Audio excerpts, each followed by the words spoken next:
Brands come to us all the time asking, how can I increase average order value? That is one of I think the two KPIs people talk to us about the most are AOV and conversion rate, right? Um, and I think time and again, what we've seen is the simplest way to improve AOV uh, is by looking at and actually conversion rate is by looking at shipping costs, right? Like we know for a fact that lots of people abandon carts or abandon checkout because they're surprised by the shipping cost or they thought they'd get free shipping or it feels like they're paying too much for shipping. Um, and at the same time, if you do provide free shipping, that's coming out of your margin. And so somehow you have to figure out how to make up that profit. And so by taking a look at your shipping costs and your approach to shipping, you can optimize both AOV and conversion rate. So much so that we recently saw AOV go up 20% basically overnight for a customer after we did this analysis and implemented a new free shipping threshold with no increase in abandoned carts, no increase in sort of the negative side effects of a cost change. Is that all right, Steve? Yeah, yeah, exactly. It's kind of a big win from on the margin protection side and also on the sales volume side, where we didn't see any adverse impact there. So that was great news. So for all you brands out there who want to figure out what should my free shipping threshold be? Should I have a free shipping threshold? What should I charge for shipping? How can I increase my AOV? How can I, increase my conversion rate? Free shipping is a great place to start. And Steve is about to walk us through kind of how to approach this decision and how to do some of this analysis. So, Steve, where do we start? Yeah, so I think first thing to think about, right, is how much time and resources do you have towards setting a free shipping threshold, right? And if that's something that makes sense for your brand. There's a couple ways to approach shipping price that don't involve a free shipping threshold. And then if you are going to implement one, kind of thinking about what your methods are for doing that. And so, instead of implementing a free shipping threshold, right, there's kind of the two simpler options. One is which you kind of charge a shipping price which is intended to protect your margin. The upside of this is obviously you're not just eating a shipping cost which digs directly into your bottom line, and you're making sure that you're kind of covering that through higher prices essentially. And so that's option one. And Sean, as you already mentioned, that's the issue with that is surprise fees we know to be the number one reason people abandon their cart at checkout. And surprise fees tend to be shipping costs or taxes in the e-commerce world. So, you're talking about a fixed fee, or are you saying like just pass through the shipping costs? Yeah, so if you're just passing through the shipping costs, whatever that fee ends up being. Typically, I would advise if that's your strategy to really just focus on covering that cost and not trying to make up additional kind of price margin beyond that, because that could quickly get very annoying for customers. So then I think the first kind of caution that I would throw out on that approach too is just the other or an asterisk, right? Is like that means you are, especially if you're the smaller you are as a brand, you're likely having a single distribution center. And so that means that your shipping costs will go up the farther away someone is from that shipping center. And so depending on how well you know your audience and where your customers are, and not just any customers, but your high LTV customers, um, you might be increasing the difficulty or friction for those customers to buy from you just because they live in a geo that is farther. Like if you're an LA brand, shipping to New York is going to be more expensive, and so you might be kind of writing off that audience or making it more difficult for them. And Yeah, so just kind of thinking about those dynamics. that's right. And in that example, right, if your primary customer base is LA and you've got, kind of 5% of customers in New York, you're probably going to want to skew your shipping price more toward your LA costs, because people in LA are going, you're not going to want to upset that customer base by trying to recoup the additional shipping costs you're incurring by shipping to New York, right? And so, when I say covering the shipping costs, not necessarily on a order by order basis, but more so, looking at your customer base holistically and where they're located. And so the pros of this strategy, right, is it's simple. You don't have to think about free shipping thresholds. But the cons of it is obvious, right? Like you're introducing a new cost at checkout. But this might be more preferable to the other option, which doesn't involve a free shipping threshold, which is, rolling the shipping costs directly into the price. By having an explicit shipping price, you're mitigating the risk of people shopping around and, kind of doing very quick glances at products. And if you don't have a very highly differentiated product, seeing two different price points, and then you click to the cheaper one, even if the cheaper one ultimately has an added shipping cost at the end, your buyer's not going to see that until the end, but they're going to get that first click, and you're not going to get them to click away over back toward yours very, very, very often. And so that brings us to our second strategy, which is, does it ever make sense to then roll the shipping price into the underlying price for your product, and then just market for free shipping. The pros of that is obviously you can market free shipping and you can put that on your website. The cons are, again, if you don't have a differentiated product, people are going to be doing those comparisons, kind of pretty regularly, especially if you're at a lower price point. If you've got a $20 product and you're charging $5 for shipping, right?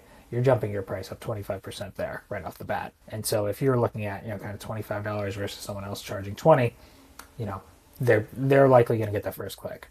Where this strategy can work is if you do have a highly differentiated product and you're kind of like the top of mind brand, or you have something very unique where people don't have a frame of reference for the price point. And so in that case you might just think about someone seeing your price and just saying, okay, this is the price for this item, and not having that be jarring and saying, that item's not worth that, or I can get that somewhere else.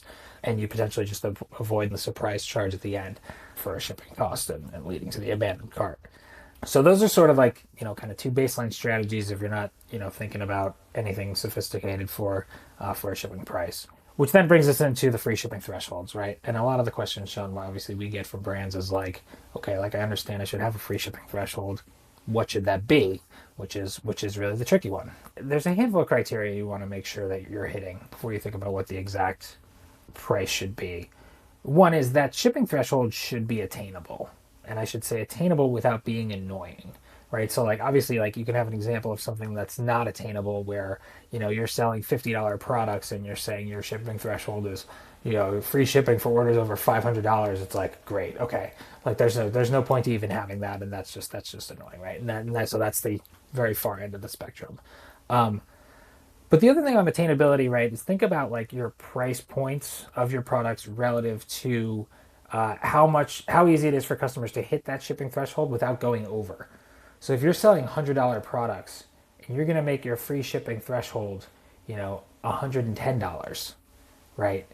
You can't hit that threshold without going significantly over. And so what you're saying at that point is, okay, you're saying buy two things at that point, but you can't buy two things for less than $200 in that setting. And so that's sort of rule of thumb one, where we see kind of cart abandon rates and just kind of overall lower conversion rates for brands that don't have this at an attainable level. The second one is you want it to be sort of related, but you want there to be sort of an easy upsell to it, right? So if you've got a number of flagship products around the $100 price point, and you've got a bunch of smaller products at kind of a $10 and $20 price point, that's when you'd look to have a free shipping threshold, right? That's around like 110, because then it's very easy to pair two different products. And I think like this works best when those products are complementary, where you get kind of value out of having both, or it's going to drive kind of true value to your customer having the add-on product and not just kind of an upsell. One of the examples that I personally use is like I have a toothbrush subscription, electric toothbrush, and I got free shipping one time for adding toothpaste to the cart. And that's a pretty easy one from a customer standpoint, because you're thinking, right, like, okay, I'll get free shipping by adding toothpaste to this cart, but I'm going to have to buy toothpaste from somewhere else eventually. And so I'm thinking like, okay, this is just a net win for me, right? This is ultimately just savings. Like, sure, I can add that on. And so, that's a very like kind of cut and dry example. Like, but you can sort of think about how to play with that with your brand, right? Like that's a great add-on, a product that someone is going to eventually buy. That's a great add-on to think about, to something to get you over a free shipping hurdle. So the next rule of thumb you want to think about is, if you're adding on another product like that, make sure though the margin of that product that you're adding on actually covers your shipping cost, right? And so if your shipping cost is going to be $10 and you're saying, add this $20 product onto your cart to get free shipping, and that $20 product has a margin of $5, right? You're still making back some of that shipping cost, but really you should think about setting that threshold in a way that's going to be okay. By adding on a complementary product or complementary products, we're going to actually have a total margin that then exceeds this shipping cost, right? And again, it's value to both sides of the equation here. And then sort of, I guess, like my last kind of key implementation rule here would be make sure the customer knows what the threshold is. This sounds pretty basic, but make sure they know kind of right away up front on the website before getting to their cart, because that makes it very easy for them to click around and decide what else they might want to add and show them how close they are to reaching that free shipping threshold. The bonus here is making the add to cart easy when you get to the cart, of just saying customers like you also purchased this, and you kind of list things that other customers buy in tandem that are going to also get them over the free shipping threshold, right? So thinking about, just thinking about it from that angle as well, just like helping the customer actually get there without frustrating them at the checkout. And so those are all, kind of general rules I would say for if you don't have, kind of the resources to do like a real like deep analytical dive into like what your actual threshold should be and what your shipping price should be, right? And so we can kind of get into those next. But yeah, Sean, anything I'm missing there, that all makes sense. Yeah, I think that all makes sense, and it seems relatively light to implement, right? Like one, you need to understand your COGS and your margins, right? You shouldn't be making significant business decisions about products without understanding your margins. Two, there's easy things out of the box on Shopify for a lot of these, right? Like you can have a banner at the top of your site that says what your free shipping threshold is. When someone adds to cart, you can have the fly out side cart, right? That shows all the items in your cart and it can have a progress bar towards that free shipping. It could even have recommended products to pair with it to get to that free shipping threshold. But don't let, an add to cart just go disappear into the cart and no one actually sees it or sees the progress. Certainly don't have someone add to cart and immediately go into the the checkout or a full screen takeover, right? Like if they hit add to cart and you take them to their cart, how are they supposed to continue shopping and then hit that tier? So unless you have decked out that cart with all sorts of, CRO type things of progress bars and trust indicators and upsells and all those kinds of things, that's going to be a dead end, and so people are just going to either abandon or check out. Um, and then yeah, I mean, I think the only other piece that I would add is when you're thinking about the margin of those additional products, um, make sure that the shipping cost you're kind of accounting for is the new shipping cost of the two products or three products, right? So like if they add on a product that is big and bulky or heavy or anything like that, is going to massively increase shipping costs all of a sudden, you know, even though it might have a margin that covers the original shipping cost, the new shipping cost is higher and you're still actually netting out negative. So just, think through it intelligently. I think the easy way to start with recommendations is you can think about your common bundles and kind of deconstruct a bundle and say they bought this, it routinely is in a bundle with this. And so we'll recommend either just an upsell to that new bundle or a cross sell to the individual SKU that's also in the bundle. Yeah, and that actually brings me to an interesting point too, which is something we saw, before we helped a client implement this, right? Is we had in tandem kind of recommended a bundle option, but this applies to discounts as well, where if you're adding a certain amount, uh, if you're adding multiple products, and then a bundle gives them a discount on the overall, and then that bundle is going to drop them below the free shipping threshold. Make sure you have an understanding for how to handle that, right? Like maybe it's this combination of products, you know, gets free shipping regardless because you're running it as a bundle, but if they paid full price for those, right, like they would have gotten free shipping. And so maybe overall they're still saving money with a discounted price and still paying for shipping, but it's just it's you want to avoid kind of any perceptions like that, and any just kind of weirdness you want to avoid. Yeah, but it's that old UX book, right? Don't make me think. Anything you integrate into your buying flow that makes someone stop and think for a second about the decision of like, wait, I just had these three products. How is this not, shouldn't I be getting free shipping? That question, maybe they're going hitting the back button and going to find the free shipping thing. Maybe they're just annoyed at you. Similarly to what you were talking about earlier, Steve, where like if the threshold to get free shipping is obnoxiously close to what I am now, but it's obnoxiously hard to reach with an additional product without going over, like not only is that just annoying, but that is actually like detrimental to my perception of you as a brand. Like I now Mhm. feel like I'm being scammed. Yeah. Um, and so figuring out, the right way uh, is to certainly have products that can get you past that free shipping threshold without having you fly beyond it. Yeah, definitely, definitely. I like that. I like that quote. Don't make me think. I'm gonna use that going forward in my daily life. That'll be Um, your Christmas gift. I'll send you the book. yeah, I appreciate it.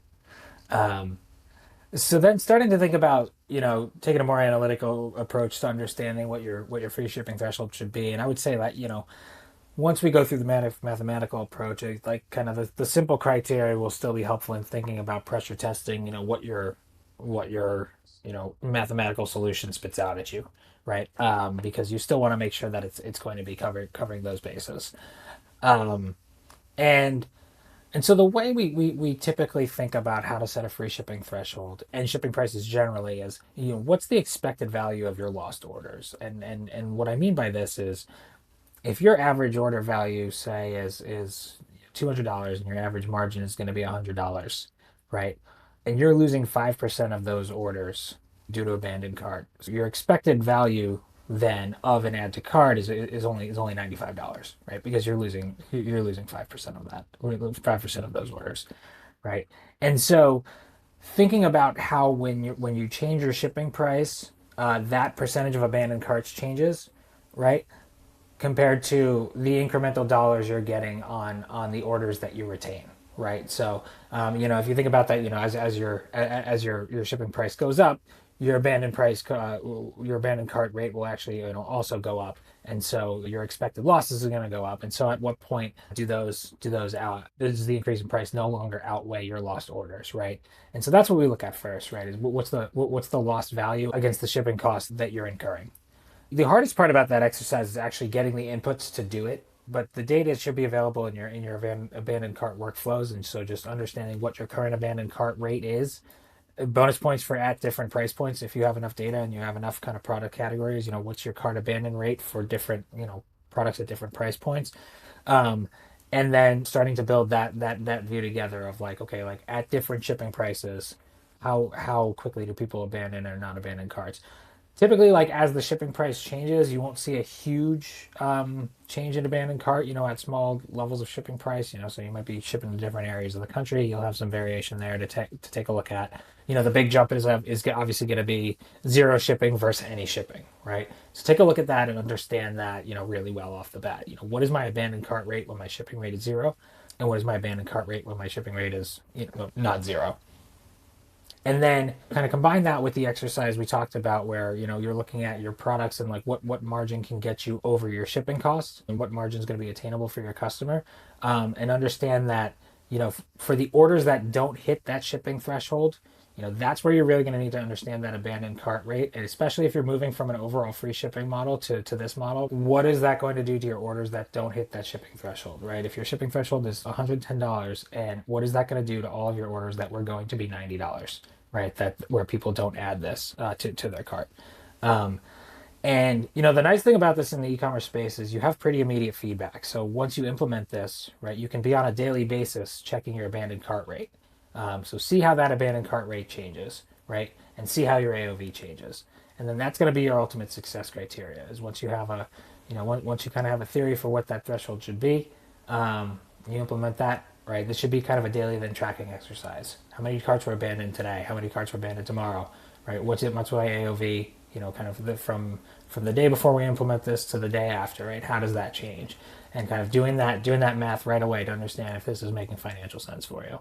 You're also going to want to, as a backup, look at your total number of weekly orders, right? Daily or weekly orders, right? So, because some people, especially if you're advertising what your shipping threshold is upfront, as you should be, Some people might not even get to the cart, right? Some people might turn away from your web page immediately. So understanding like what your overall kind of conversion rate is for your website, and understanding like making sure your orders are kind of staying where you'd expect them to be. And that's kind of the more mathematical, kind of like calculate up front and then kind of test right away. And the test right away is really important because the best model is kind of insignificant compared to real life data and understanding how it's actually impacting you. And an important thing on that test, you absolutely cannot email your entire list or run ads saying that there is free shipping uh, for a limited time during this baselining test exercise, right? Like if that's the same as running a promo, and so if people understand that there's free shipping going on for 72 hours or something like that, and then it's gone while you try and get some baseline data, that is now no longer baseline data. That is incentivized promotional data.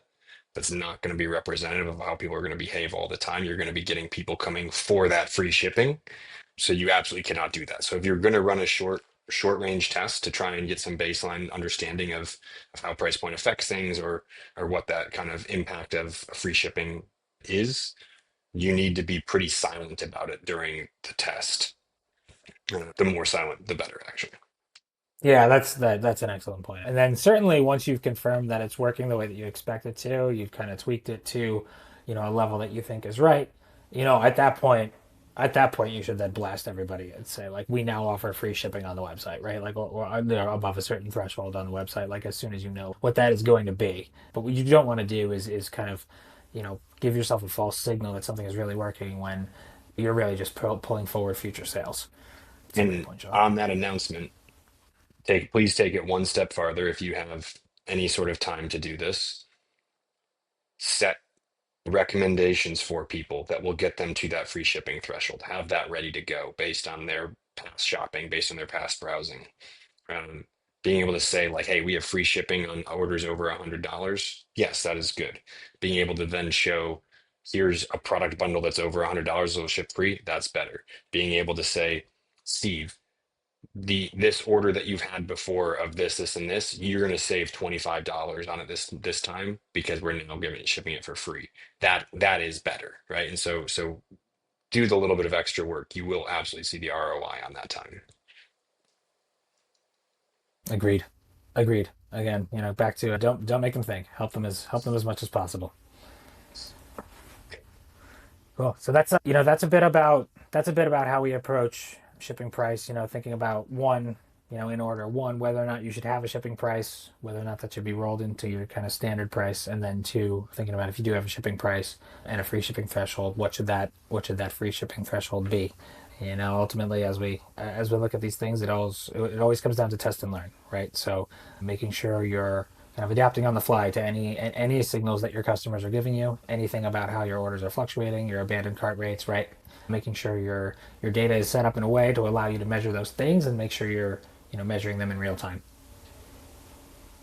If I'm a brand, what signals should I look at to decide if it makes sense for me to have a free shipping threshold versus baking it into my price versus just letting people kind of eat the cost? And you can, I think any of those you can communicate effectively, right? Like even if it's making people pay for their own shipping, you can have little things like, hey, listen, like we do this because we don't want to penalize people who live right by our store and can come pick it up for free or something like that, right? So like, are there any rules of thumb that can help me, a brand owner, figure out where I should start? Yeah, I think you'd have to look at kind of your product mix and your price ranges first, right? And so depending on what you're selling, and how commoditized it is, versus how unique it is, and then two, if it's the type of product that people buy one of, or people are going to buy kind of a number of in a given order, and then three, thinking about what the margin for these products actually is. And so when you think about like commoditized versus unique, right? Like a commodity product lends itself away from being able to roll the shipping price into the overall price and just raising your price and how offering free shipping, right? Because that gets into the comparison problem we were talking about. People can just compare this versus some other product that's, maybe they view them as essentially the same. So that becomes not as much of an option there compared to a product that's more unique where they don't have that frame of reference. On the second piece, if it's something they're ordering, kind of one of versus multiple, it's obviously something that you're ordering multiple of lends it more to, kind of a free shipping threshold because you can just, have people kind of, put bulk orders in on something that they're going to get use out of having multiple items of. Maybe something you don't want to do that for is like a coffee mug where people who are buying a coffee mug, an insulated coffee mug, at a higher price point for, maybe like a $40 coffee mug, they're not going to buy more than one, right? Like they're just buying one for themselves. Whereas if you're kind of more of a snacks brand or anything else in the consumable space, right, that you're going to be able to kind of buy a number of and eventually use, people can buy a bunch up front and then get free shipping. The multiple items covers your shipping cost, and then the customer gets value out of it as well over ordering kind of more of these items. Um, and then the last one is just thinking about again, like thinking about your margin overall and thinking about like what combinations of products can you put together that's going to cover your shipping costs for your more flagship items. So if you have a specific product that you move the most of on your website, it's a kind of a flagship item, has a significant shipping cost, right? Like think about what other items can you pair with that are going to have a bottom line margin that's going to cover that shipping cost, right? And so that would be kind of another quick rule of thumb on that. I like that. And I think, on that one and kind of the toothpaste, toothbrush one you had referenced, the other thing you can look for is how can you make something a little, like you can take the McDonald's idea of like how do we supersize it, right? How do you like not try and make them add a new product to their cart, but make that one purchase just a little bit better, right? And so I think the brand that I'm thinking about that we worked with on one of our first projects was the collectibles brand, right? And so they sold posters, really nice posters, and it was very much a gift giving type of product.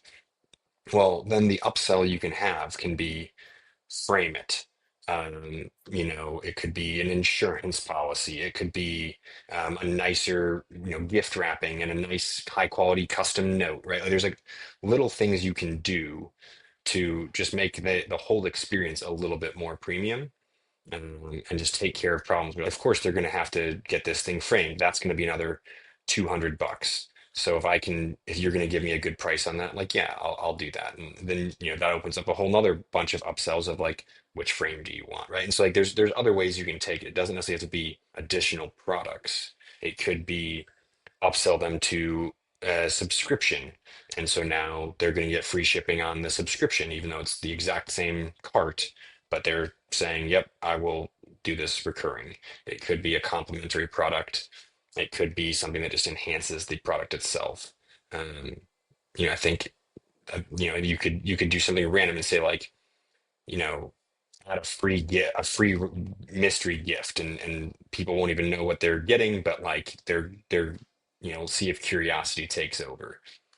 There's lots of ways you can do this sort of thing. I think that a lot of times we look for like a very clear like if this then that. But like I do want to encourage brands to try and have some fun and differentiate and come up with some creative solutions to it.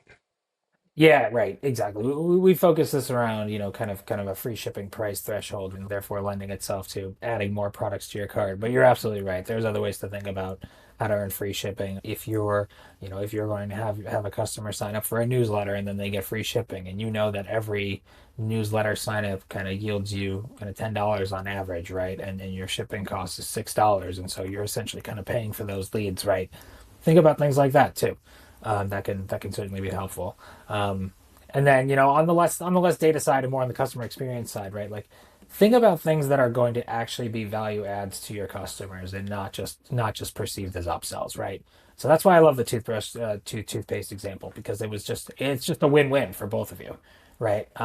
It's something you're going to need to buy eventually, and here they are basically offering it to you in order as a way to cover their shipping costs, right? And boost the cart value. So just thinking about things from that angle and, as well, and not just, how do I get people to add more to their cart? Because ultimately, what you want is for people to walk away from that transaction saying, I'm glad I added this extra thing to my cart. And what you don't want people to say is, I had to buy this other thing in order to get free shipping, right? It should be they should be also happy with that add-on product, which we didn't hammer on as much. Yeah, I mean that's check out the link below. I think it's probably here. But figuring out which lever matters most for growing your LTV, right? For some brands, it is AOV. And so that means that, yep, we're going to try and pack this cart because we anticipate a low repeat purchase rate. And so to drive up profit or revenue per customer, we need to increase AOV. For a lot of brands, the lever is actually count of purchases or frequency of purchases. And so an incremental couple bucks, like, how much was that toothpaste? $4, $2, right? Like the margin that they made on that, an incremental dollar or two, is that really going to be the big lever of your LTV?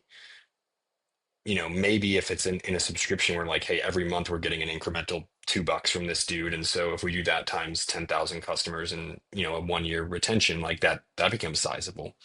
But otherwise, like, remember that you aren't always fighting for just this one transaction, and so the whole experience matters. And so definitely check out that other video to see how to figure out which lever is right for you. Okay, All Steve, this right. was super helpful. If anyone has any questions on how to do a free shipping analysis or how to figure out the optimal shipping cost, shipping price points, shameless plug. That's what we're here for. Go to wholeshareanalytics.com, and or just shoot me an email, Sean at wholeshareanalytics.com, and we'll be happy to take a look at it for you.